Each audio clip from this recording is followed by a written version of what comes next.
नमस्कार। दिन भर की हर खबर से आपको करने खबरदार मैं हूं श्वेता सिंह। आज खबरों के विश्लेषण से पहले देश के उन वीर जवानों के सर्वोच्च बलिदान को याद करना जरूरी है जो कभी लाइन ऑफ कंट्रोल पर तो कभी कश्मीर के अंदर एक तरह से अघोषित युद्ध से लड़ते हुए अपनी जान दे रहे हैं।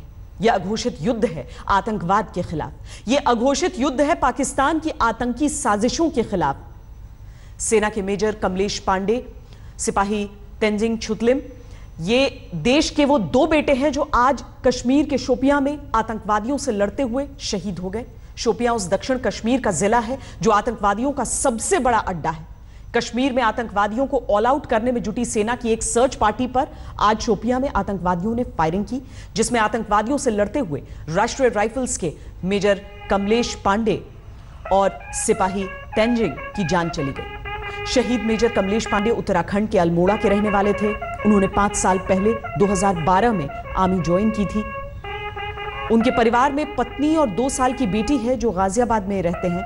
25 साल के शहीद सिपाही तेंजिंग हिमाचल प्रदेश के लाहौल स्पीति के रहने वाले थे। उन्होंने भी 2012 में आर्मी ज्वाइन की थी। ये सेना के एलीट कमांडो फोर्स के जवान थे जिन्हें खास तौर पर आतंकवादियों के खात्मे के लिए तैयार किया जाता है। ये कश्मीर में आतंकवाद के रूप में वो अघोषित युद्ध है जिससे हमारे देश के जवान लड़ रहे हैं। ये लड़ाई लंबी जरूर है लेकिन देश के बेटों के जज्बे को कोई डिगा नहीं सकता। शहीद मेजर कमलेश पांडे और शहीद सिपाही तेंजिंग को पूरे देश की तरफ से श्रद्धांजलि। इन बेटों के सर्वोच्च बलिदान को देश को कभी भूलना नहीं चाहिए।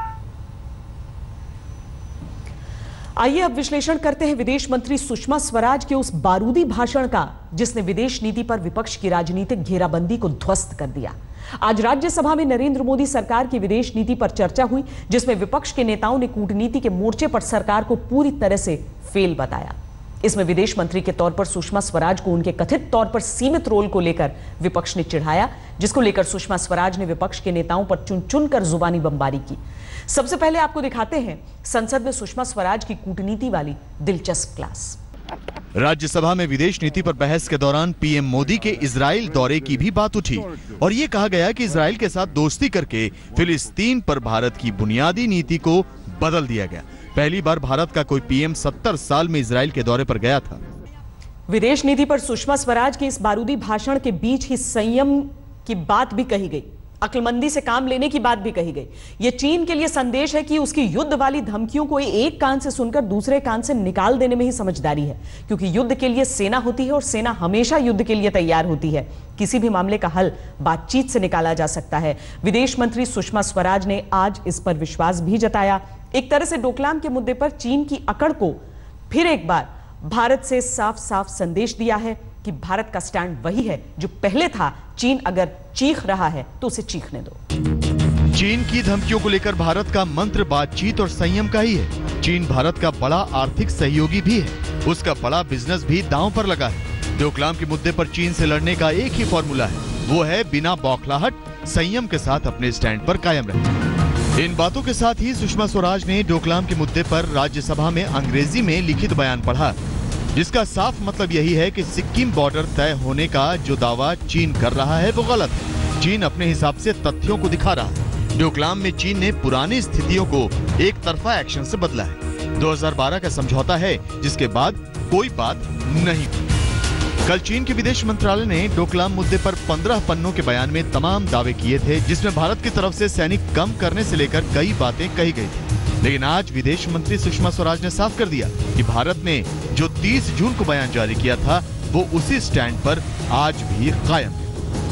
सुषमा पर चुटकी विपक्ष को भारी पड़ी। नतीजा ये था कि short duration discussion long duration में तब्दील हो गया और एक आक्रामक विदेश मंत्री ने हर एक सवाल का करारा जवाब दिया और विपक्षी नेताओं को चुन चुन कर धोया।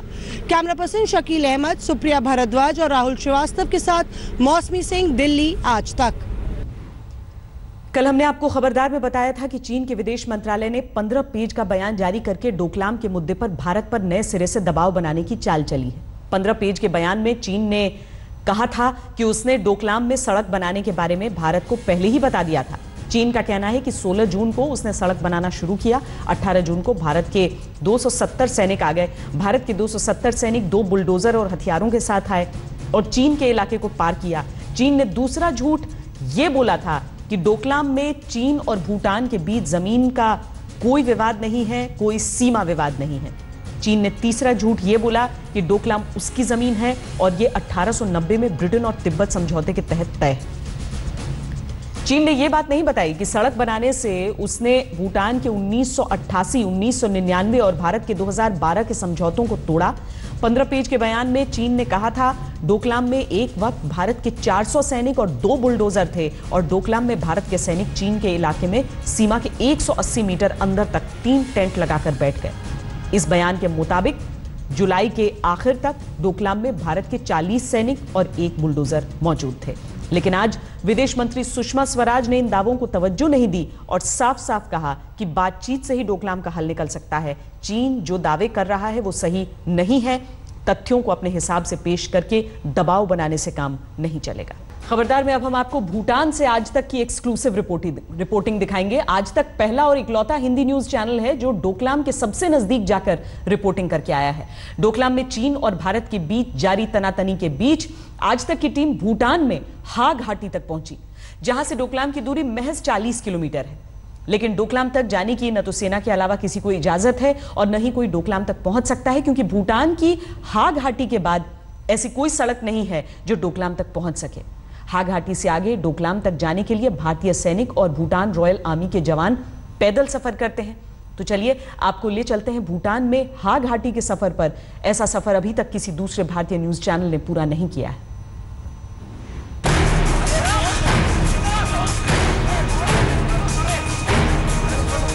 This is not your area. No. This is our area. This is our area. And you are doing trekking, patrolling your area. जहां चीन दिखा रहा है भारत को आंखें, And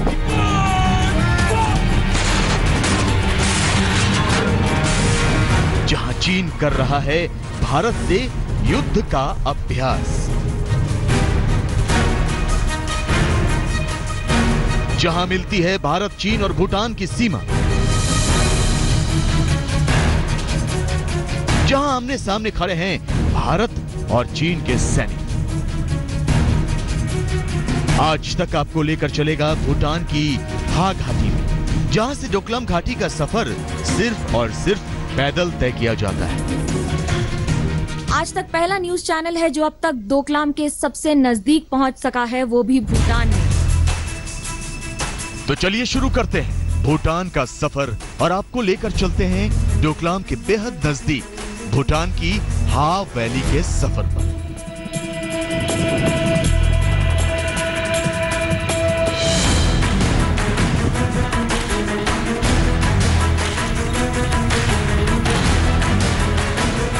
आज तक पहला हिंदी न्यूज चैनल है जिसने भूटान में दाखिल होकर डोकलाम के सबसे नजदीक जाने की ठानी। आज तक संवाददाता मनोज्ञा लोईवाल ने पहले भूटान के पारो शहर का सफर तय किया और फिर वहां से डोकलाम के सबसे नजदीक हा घाटी का सफर शुरू किया। पारो नगरी में आपको हर वो चीज मिलेगी जो अंतर्राष्ट्रीय बाजार में मिलती है। महत्वपूर्ण बात यह है कि यहाँ एक एयरपोर्ट भी है। भूटान चारों तरफ से पहाड़ों से घिरा है, ऐसे में पारो बहुत ही महत्वपूर्ण भूमिका निभाता है। अंतर्राष्ट्रीय सीमा से कुछ ही दूर है पारो। थिम्पू के साथ साथ पारो का उतना ही महत्व है जितना थिम्पू का भी है। पारो की महत्वता ये है कि अंतर्राष्ट्रीय सीमा के पास होने के कारण यहाँ अंतर्राष्ट्रीय सैलानी भी बहुत आते हैं और चीन हमेशा भूटान पर अगर नज़र रखे है तो वो पारो और थिम्पू पर भी पैनी नज़र बनाए रखता है।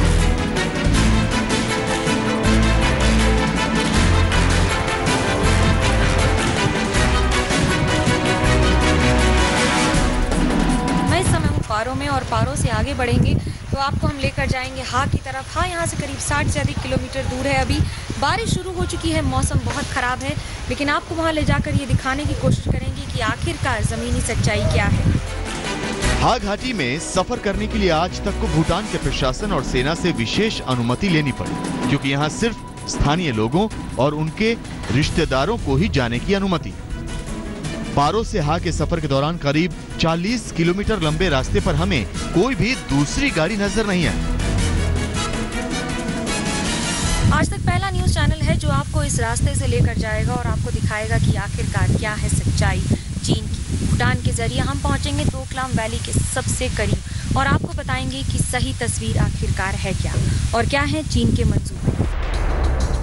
भूटान के पारो से हा घाटी का सफर करीब 80 किलोमीटर लंबा है, लेकिन पहाड़ी रास्ते और मौसम के बिगड़े मिजाज की वजह से हमें हा घाटी पहुंचने में 4 से 5 घंटे का वक्त लगा।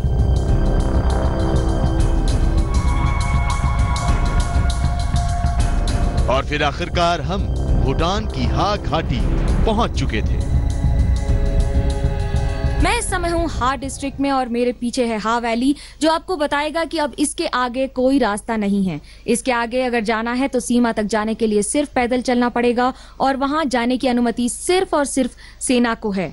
यहाँ तक पहुंचना भी लगभग असंभव है, लेकिन आज तक एकमात्र ऐसा चैनल है जो यहाँ पहुंचकर आपको वो पहली तस्वीरें दिखा रहा है कि आखिरकार डोकलाम और भूटान के बीच क्या चल रहा है, भारत और चीन के बीच क्या चल रहा है और आखिरकार चीन भारत और भूटान से चाहता क्या है। भूटान की हा घाटी डोकलाम के सबसे नजदीक है। हा घाटी भूटान की आखिरी घाटी है जहां गांव बसे, जिसका अपना डिस्ट्रिक्ट हेडक्वार्टर है। इसके आगे डोकलाम है जहां तक कोई सड़क नहीं जाती। आज तक ने हा घाटी की उस आखिरी सड़क तक का सफर तय किया। डोकलाम में चीन की चालबाजियों से भूटान किस तरह घिरा हुआ है, इसे जानने के लिए ही आज तक ने भूटान में हा घाटी का सफर तय किया, क्योंकि हा घाटी से आगे डोकलाम तक जाने की इजाजत सेना के अलावा किसी को नहीं है। भूटान की सरजमी से रिपोर्ट करने वाला आज तक एकमात्र न्यूज चैनल है जो आपको बताएगा कि अब आखिरकार हम कहां खड़े हैं और इस इलाके की इम्पोर्टेंस क्या है। ये इलाका है हा वैली। हा वो अंतिम इलाका है जिसके आगे सीमा है और जिसके आगे सेना है। इसके आगे रास्ते नहीं है, आपको सिर्फ पहाड़ों के जरिए पैदल होकर जाना पड़ता है और ये पूरा इलाका आपको बताएगा कि कितना मुश्किल है। अगर बारिश के मौसम में इतना मुश्किल है तो सर्दियों में तो यहाँ चलना दूभर हो जाता है, क्योंकि तापमान 0 डिग्री से नीचे चला जाता है और करीब -10 डिग्री सेल्सियस के आसपास रहता है।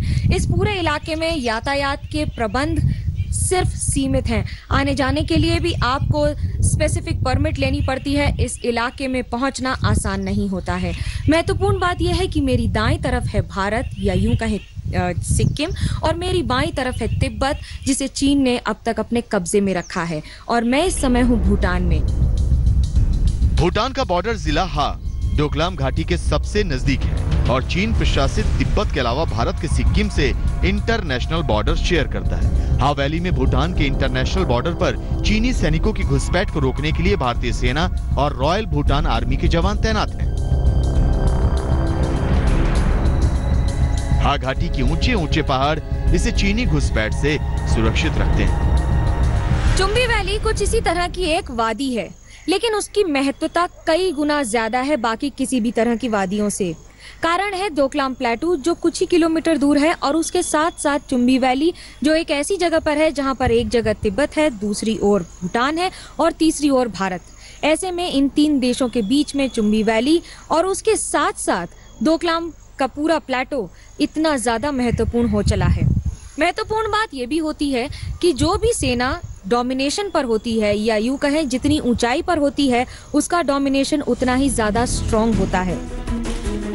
आज तक ने भूटान की जिस हा घाटी का सफर तय किया है वो डोकलाम तक पहुंचने वाला सबसे आखिरी पॉइंट है और डोकलाम भूटान का वो इलाका है जिस पर चीन के सैनिक बुलडोजर लेकर सड़क बनाने पहुंचे हुए हैं ताकि चीन के सैनिक अपने गोला बारूद लेकर भारत के दरवाजे पर आकर बैठ जाएं। लेकिन भारत ने भी कोई कच्ची गोलियां नहीं खेली हैं। भारत ने चीन को डोकलाम में सड़क बनाने से रोक दिया। बस यही बात चीन को जरा भी नहीं भा रही। कहते हैं दुश्मन का दुश्मन दोस्त होता है और चीन इस रणनीति पर बखूबी काम कर चुका है।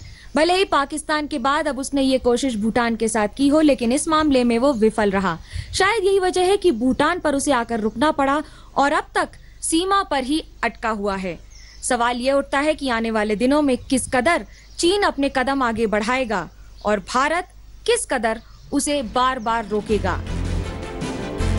भूटान की हा घाटी पर्यटकों के आकर्षण का बड़ा केंद्र है, जहां हर साल हजारों भारतीय प्रकृति का आनंद उठाने आते हैं। लेकिन इस बार डोकलाम में जिस तरह चीन ने टेंशन बनाई हुई है उसकी वजह से हा घाटी में पर्यटकों की संख्या बेहद कम हो गई।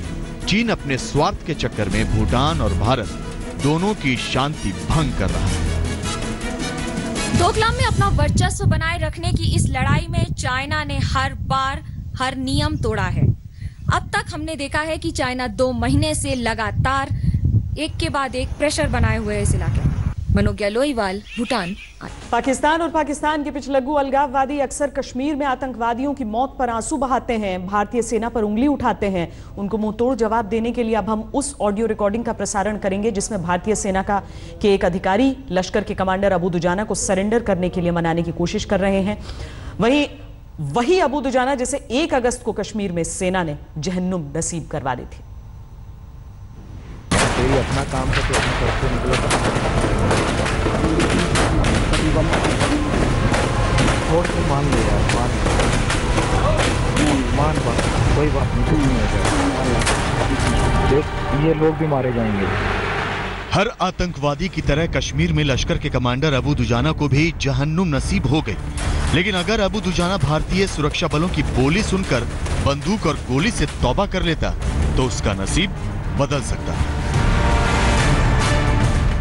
आज तक के पास वो फोन रिकॉर्डिंग मौजूद है जिसमें भारतीय सेना का एक अधिकारी अबू दुजाना को सरेंडर करने के लिए कह रहा था, लेकिन अबू दुजाना सरेंडर के बजाय मौत को गले लगाने के लिए आतुर हुआ जा रहा था। दुजाना क्या हाल है? हाँ क्या हाल है? हमारे हाल तो छोड़ तू क्यों सरेंडर क्यों नहीं करता? करूँगा सरेंडर है दोस्त। क्यों भाई? 10 निकले शहीद होने के लिए। अरे यार आज ही मरना, कल ही मरना। अरे ठीक है, वो जो निकले थे तो निकले थे, तेरे को तो पता है ना अभी क्या है, सब खराब है, ये गेम है सब। मैं क्या करूँ, इसको गेम खेलना चलो, मुझे अपना रास्ता लेना है। सेना के अधिकारी ने दुजाना को सरेंडर के लिए राजी करने की खातिर उससे अपने परिवार का वास्ता भी दिया, लेकिन दुजाना के सर तो मर मिटने का भूत सवार था। यार सुन मेरी बात भाई, तूने शादी की है उससे यार, लड़की से? मैंने कोई शादी बात नहीं की, सब झूठ है, एक मतलब प्रोपेगेंडा है। शादी बात मुझे किसी कोई शादी बात नहीं की। तेरे को था उसे तू करना, तू अपनी सोच यार, तू तेरे माँ बाप है बाहर यार, बाहर। माँ बाप उस दिन मर गया जिसने उनको छोड़ के आया। अरे यार उनके लिए तू थोड़ी ना मरा है, तू नहीं मरा उनके लिए। मैं तू तैयार हो, मैं करवाऊंगा। कश्मीर के पाकिस्तान के आतंकवादियों ने दुजाना का दिमाग इस कदर खराब कर रखा था कि अपनी मौत को आता देख भी अबू दुजाना बड़े इत्मीनान के साथ बात कर रहा था। और सुनाओ क्या हाल है? यार अभी ये कौन सा टाइम है हाल का, हमारा ठीक है यार। अरे आप कुछ नहीं, यही टाइम में बताओ, बहुत दिन बाद, बहुत सालों बाद आपसे कितने बात हो रही है। हम चोर से खेल रहे थे उस दिन। यही तो है, और ये गेम अब खत्म ही कर दे यार, इसको ऐसा कुछ नहीं। कभी आप आइए, हम पीछे, कभी आप पीछे, हम आए। चलो यार आपने पकड़ लिया, मुबारक हो आपको। नहीं देख ऐसा कुछ नहीं है, तेरी अपना काम था, तू अपने फर्ज पे निकला था, हम अपने फर्ज पे निकले हैं। लेकिन आप अपना फर्ज निभा, मैं अपना फर्ज निभाऊंगा। छोड़ दे, मान ले यार, मान ले, नहीं मान बात, कोई बात नहीं, कुछ नहीं होगा। नहीं वाला नहीं यार। देख ये लोग भी मारे जाएंगे, इनको पार से छोड़ेंगे नहीं इसी चीज में, ऐसा कुछ भी नहीं है यार। जो उनको जो करना है करेंगे, क्या है। देख मान ले बात यार, देख नहीं कोई भी नहीं चाहता है यहाँ पे, कोई खूनी नहीं है यार, कोई नहीं चाहता कि किसी को मारें, किसी को खत्म करें। तो मुझे पता चलो ठीक है यार, जिसने आपको इन्फॉर्मेशन दी उसने उसको तो चाहता होगा ना हम मर जाए। अबू दुजाना ने बातचीत के दौरान ये भी कबूला कि वो पाकिस्तान का नागरिक है और कश्मीर में आतंक फैलाने के मकसद से आया था। सेना के अधिकारी ने दुजाना को बहुत समझाने की कोशिश की कि वो पाकिस्तान के हाथ की कठपुतली बन गया है, लेकिन दुजाना पर किसी बात का कोई असर नहीं पड़ा। यार हमें कोई खबर नहीं, मैं तो हूँ ही नहीं, तेरे को पता है, मैं भी तेरे को तूने मेरे को देखा कभी? मैंने कहा तूने मेरे को देखा कभी? मैं बहुत दफा को देखा है। अच्छा चल देख यार, देख कोई ऐसा कुछ नहीं है हमारे लिए, कोई हमने कोई तेरे लिए बहुत दुश्मनी नहीं, तू कर सरेंडर। देखिए सरेंडर मैं नहीं कर सकता, मेरी बात सुनो, मुझे पता आपसे मेरे कोई दुश्मनी नहीं है। आप अपना फर्ज निभाते हैं, अपना फर्ज निभाऊंगा, आपकी ड्यूटी है सर, आप ड्यूटी दो अपना, कोई बात नहीं। जो मेरे किस्मत में लिखा होगा अल्लाह वही करेगा, ठीक है। देख अल्लाह तो साथ देगा ही देगा यार, जो भी है वो थोड़ी ना बुरा चाहता है किसी का भी, उसने वो हमारे लिए भी एक ही है। बात है, वो तो आपके लिए भी मेरे लिए भी एक ही है। बिल्कुल। तो फिर अच्छा तो सुनाओ, आप हालात सुनाओ, बाहर क्या हालात है, बाहर बैठ के क्यों बात करते हो, अंदर आ जाओ ना। मैं बाहर नहीं हूँ यार, मैं यहाँ नहीं हूँ। आप कहाँ पे फिर? मैं हूँ ही नहीं यहाँ पे यार, मैं दूर हूँ यहाँ से, मैं अवंतीपुरा में कहीं हूँ बैठा, समझ ले। अच्छा मैं नहीं हूँ यहाँ पे, मेरा एरिया था, मैं वहाँ बहुत घूमा हूँ यार, मैंने चप्पे चप्पे देखे, वहाँ पे बहुत भागा तेरे पीछे भी पर कोई बात नहीं, कभी तो चलो आज पकड़ लेते हो, बात नहीं, तो सब पता है यहाँ पे क्या गेम है, तो सब जान चुका है। ये जिहाद नहीं है, तुम लोग निकले जिहाद के लिए, पर ये जिहाद नहीं है ना यार। चलो यार क्या करेंगे, तो फिर देख फिर तुम निकलो यार, तुम ही लोगों को समझाओगे तभी तो खून खराबा कम होगा, तुम लोग नहीं बताओगे तो फिर कौन मानेगा यहाँ पे। इस ऑडियो टेप में सेना के अधिकारी ने दुजाना को मनाने की हर मुमकिन कोशिश की, लेकिन दुजाना नहीं माना और फिर वही हुआ जो होना था।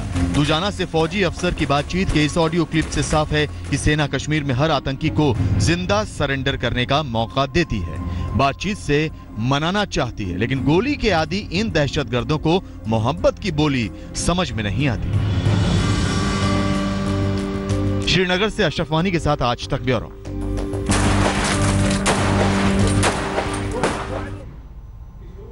जरा सोचिए, एक आतंकवादी के साथ भारतीय सेना ने जो इंसानियत दिखाई और उसे सरेंडर करने के लिए मनाने की कोशिश की, ऐसी इंसानियत और किसी देश की सेना ने आज तक शायद ही कभी दिखाई हो। लेकिन अपनी जान बचाने का मौका मिलने के बावजूद अबू दुजाना सरेंडर के लिए नहीं माना। अबू दुजाना ने फोन कॉल रिकॉर्डिंग में यह बात कबूल कर ली कि कश्मीर में बिगड़ते हालात के लिए पाकिस्तान जिम्मेदार है। हालांकि ये बात पूरी दुनिया जानती है। खैर, खबरदार में आगे बढ़ते हैं और आपको अबू दुजाना के एनकाउंटर को अंजाम तक पहुंचाने वाली सेना की टीम के कंपनी कमांडर कर्नल कमल नौरियाल के साथ आज तक की खास बातचीत सुनाते हैं, जो बता रहे हैं किस तरह अबू दुजाना को सरेंडर के लिए कहा गया और जब वो नहीं माना तो उसे जहन्नुम पहुंचा दिया गया। हमारे साथ इस वक्त कर्नल कमल नौरियाल है। ये ही वो यूनिट कमांड करते हैं जो कल जहां इनकाउंटर हुआ पुलवामा में, जिसमें अबू दुजाना मारे गए, वो उसको ये हेड करते हैं। कर्नल, पहले तो ये बताइए कि ये पूरा ऑपरेशन किया कैसे? आपको इन्फॉर्मेशन मिली, आपको पता था कि अबू दुजाना इस इलाके में है? देखिए, अबू दुजाना जो है मेरे इलाके में कई बार आता जाता रहता है, इनफैक्ट इस एरिया में। तो इसीलिए हमने जो एक टीम गठन करी पुलिस के साथ मिल करके, एंड हमने इसके जो मूवमेंट पैटर्न्स हैं वो हमने रीड करने शुरू करे और धीरे धीरे हमने ये देखना शुरू करा कि ये कहाँ कहाँ जाता है, किस किस जगह पे घूमता है। तो उस बेसिस पे हमें 31 जुलाई और 1 अगस्त की रात को हमको ये इनपुट मिली कि अबू दुजाना अपने एक साथी के साथ, आरिफ नबी के साथ, एक घर में बैठा हुआ है जो कि हाकरीपुरा गांव में है। क्योंकि हम रेगुलर वहाँ पर प्लानिंग करते रहते हैं, हमारी डोमिनेशन चलती रहती है एरिया में, तो इससे जो प्लान बनाना था हमें कॉर्डन करने का, इसमें हमें काफ़ी आसानी हुई। और उसके साथ हमने पुलिस के साथ मिल करके रात को ही we launched the operation jointly with the police. CRPF को इसमें कोऑप्ट किया गया, जो कि उन्होंने बहुत ही अच्छा काम करा। इसमें लॉ एंड ऑर्डर सिचुएशन उन्होंने बड़ा अच्छा संभाल के रखा इसमें। तो उसके बाद हमने ये रात को ही इसका कॉर्डन कर दिया था। वो ऑडियो एक कॉन्वर्सेशन भी सुनाई दिया है जिसमें आपके टीम मेंबर्स अबू दुजाना से बात कर रहे हैं, उसको कन्विंस कर रहे हैं कि सरेंडर करें। वो कैसे? अबू दुजाना से जब उनकी बात हुई है हमारे कंपनी कमांडर की, तो पहला सवाल उन्होंने यही करा हमारे कंपनी कमांडर ने कि आप सरेंडर कर दीजिए, लेकिन उसके लिए वो नहीं माना। फिर उसको बताया गया कि भाई आप समझिए ये एक बहुत बड़ा गेम प्लान है जो कि आप को एक कठपुतली की तरह यहाँ पर यूज किया जा रहा है, अदरवाइज एक बहुत बड़ा गेम प्लान है कश्मीर में आपको यहाँ पर जो कराया जा रहा है। तो इस बेसिस पे अबू दुजाना ने इस सवाल को जो जवाब दिया है कंपनी कमांडर को, वो आप ऑडियो में खुद ही सुन सकते हैं कि ये बहुत ही उसने दबी हुई आवाज में बोला है, जो कि अगर आप खुद से देखें तो उसने इसमें एक्सेप्टेंस कराया इस चीज को कि हाँ ये एक बहुत बड़ा गेम प्लान है। फिर भी वो सरेंडर नहीं किया, इसकी क्या वजह हो सकती है? सरेंडर नहीं किया है, इसकी वजह ये तो वही बता सकता है पहले कि क्यों नहीं सरेंडर करा। मे बी जो इनका रेडिकलाइजेशन है उसका काफी इफेक्ट होगा, तो may be because of that. अच्छा, अबू दुजाना के बारे में बताइए, क्योंकि वो आपके इलाके में काफी सक्रिय था। बताया जा रहा है कि रिसेंटली अपने वो जो एलईटी के बॉसेस है उसके खुश नहीं थे, कमांड उसके हाथ में नहीं थी। देखिए, ये मेरे एरिया में आता रहता था, बट ज़्यादा हमें इसके बारे में पता नहीं था। वही जैसे मैंने आपको पहले बताया कि हम उसके मूवमेंट पैटर्न को ट्रैक करने का काम करते थे कि कहाँ कहाँ जा रहा है हमारे एरिया में। हमारे एरिया से बाहर का कि उससे खुश नहीं थे, अक्रॉस वाले ये मेरे ख्याल से जो हमारे हायरार्की हैं, जिनके पास ज़्यादा इन सोर्सेज हैं, वो इस चीज़ को बता सकते हैं कि इस चीज़ का सवाल का जवाब दे सकते हैं। इस लास्ट सवाल में पूछूंगा कि आपके इलाके में आजकल बहुत सारी गतिविधि हो रही है, क्या ऑपरेशंस और बढ़ेंगे, इसी तरीके से एनकाउंटर्स और होंगे? इनकाउंटर्स तो होंगे ही होंगे एंड ऑपरेशंस तो हम कर ही रहे हैं, लेकिन ये सब डिपेंड करता है कि यहाँ के हालात कैसे हैं। फाइनली हमें जो चाहिए, यहाँ चाहिए हमें अमन और शांति। वो अमन और शांति के लिए अगर ऑपरेशंस करने की ज़रूरत है, इनकाउंटर करने की ज़रूरत है, तो वो भी किए जाएंगे। लेकिन ये सब डिपेंड करता है कि हम जो हमारा प्लान है वो क्या है, और वो प्लान जो बनता है, एक कंसेप्ट एक है जो कि हमारा हायरार्की जो है, हायर कमांडर्स जो हैं वो बनाते हैं। बहुत बहुत शुक्रिया। ये थे कर्नल कमल जो हमसे बात कर रहे थे। कैमरामैन रूफ के साथ शुजाउल हक, पुलवामा आज तक। खबरदार में आज के लिए इतना ही। देश और दुनिया की बाकी खबरों के लिए आप देखते रहिए आज तक।